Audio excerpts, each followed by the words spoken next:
All right, friends, we have Catherine here. Catherine has a violin, maker last name Goetz, I believe, Goetz, somewhere around 1911. Beautiful violin. Well, without further ado, Catherine is a professional violinist, also a violin teacher, so she's your eyes and hands and gonna kind of give you a once-over on the violin. I just want to make note of these. I call them sunspots. That's not the professional term or anything. But I just love these like little sunspots that you see on the violin, like right here, and especially on the back. I don't know, seeing those spots like this make me so happy, and it shows me that whoever made this instrument like really took care to like accentuate those and to bring those little details out. I just love it.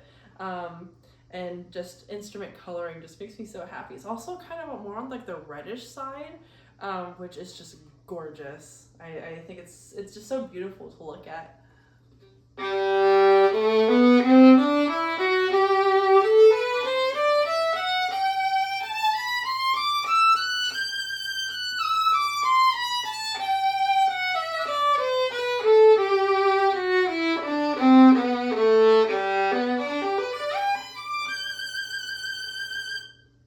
So, with the way that my shoulder rest is set up and the way that the instrument is angled, I'm not hearing a ton of sound from kind of my left ear, but with my right, I can tell that there's a lot of sound happening away from the instrument. So if you're looking for, a really loud instrument and a powerful one, but you're not wanting to deafen your left ear, that's what my instrument does to me, because with the way it's set up, it's kind of pointed towards my ear. So sometimes when I'm playing, I'm like, oh, my ear. I have to put an earplug in sometimes.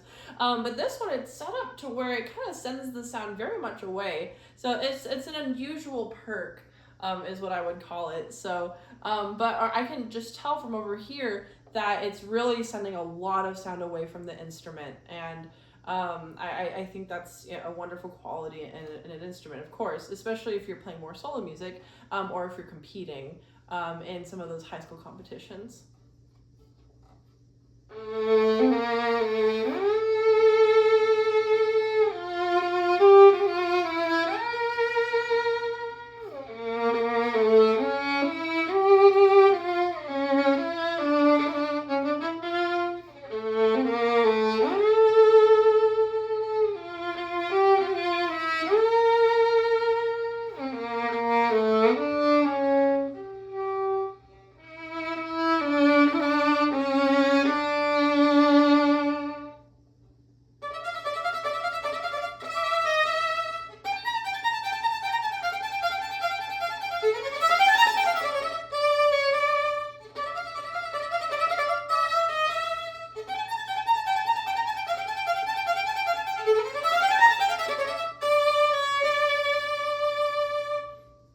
So, if you've seen any of the other videos, there's one where I talked about the wolf tone, the dreaded, feared Baba Yaga of instruments.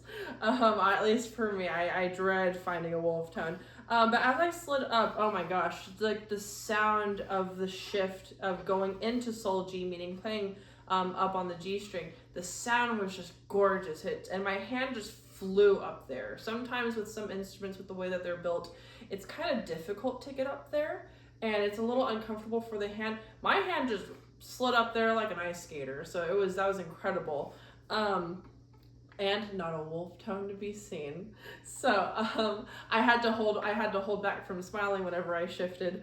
No wolf tones, and the sound up here is very rich and deep and dark. So if you're playing solo music that has a lot of Sol G, or if you're playing orchestral music that has a lot of Sol G, this instrument can handle it. I also skipped a small portion of that piece to get to the portion where I had to play sautiller, which means to bounce your bow with the stick and not the hair. So the stick is bouncing in order to create those short sounding notes that you were hearing, but the hair wasn't really leaving the string much. So it's primarily a stick thing. And so I wanted to demonstrate how articulate this instrument sounds. I heard every single note. It wasn't fuzzy, it wasn't covered up by anything, it was just all extremely clear. So I'd say that this is a great instrument for Chartist if you're learning Chartist right now.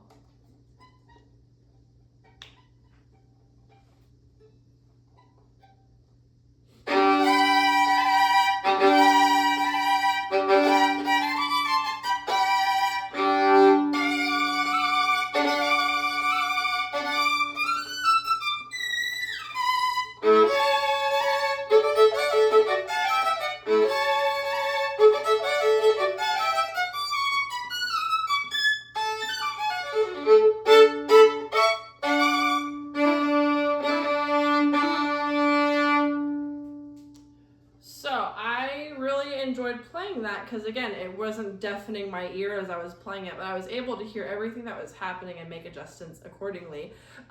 This instrument handles double stops quite well. It's very comfortable to play. Some of the double stops, meaning playing 2 notes at the same time, so my fingers have to be covering 2 different strings and moving at the same time. And with some instruments, it's very difficult to play double stops because the strings are too high, or they're too far apart, or they're too close together. This one is set up quite well to where I didn't really have any trouble playing those double stops, as you heard in the Bruch Violin Concerto 3rd Movement. And again, there's something about the instrument, I'm not an expert in, the build of instruments. I can only tell you how it feels to me, but for me, shifting around is quite easy on this instrument. My hands just glide where they need to, and all the training that I've done, this instrument really supports all of those things that I've gone through in order to shift well. So if you're playing intermediate to advanced music, I think this would be a great instrument for that. This instrument will support you with the difficult music that you're playing. You don't have to fight this instrument to play what you want to play. It will support you and be with you on your journey. Awesome, bravo. I love this. Front row to a concert here. Violin has new strings on the Il Canones. It has the soloist E string on there. Just to echo Catherine, very rich, deep, and full was the notes that I had on here. That ring and continued tone. She was playing one song to where I think she hit the A string and then the rest was on the E, but that A just continued for, over 10 seconds. It was amazing. So I will stop talking. It's your choice to get the violin or not. If you have any questions, let us know. But thank you for your time. Thank you, Catherine. I'm going to add one more quick thing about Il Canones. I'm not sponsored by them. I love Il Canones. They're like they're in my top 3 of rotations for strings. But one wonderful aspect of the Il Canones is that it handles harmonics very, very well. So harmonics are... What did you get? Oh, so nice. One more time. It's that angelic, bell sound that you hear when you tap your finger very lightly in certain points of the string. And that sounds different than... It has more of an angelic ringing sound to it. And harmonics can speak... an instrument can help determine whether a harmonic will speak, but strings also play a huge part in that. And so the thing I love about El Canones is that the false harmonics they speak so well. So this is another portion of Chartis. Chartis kind of has everything.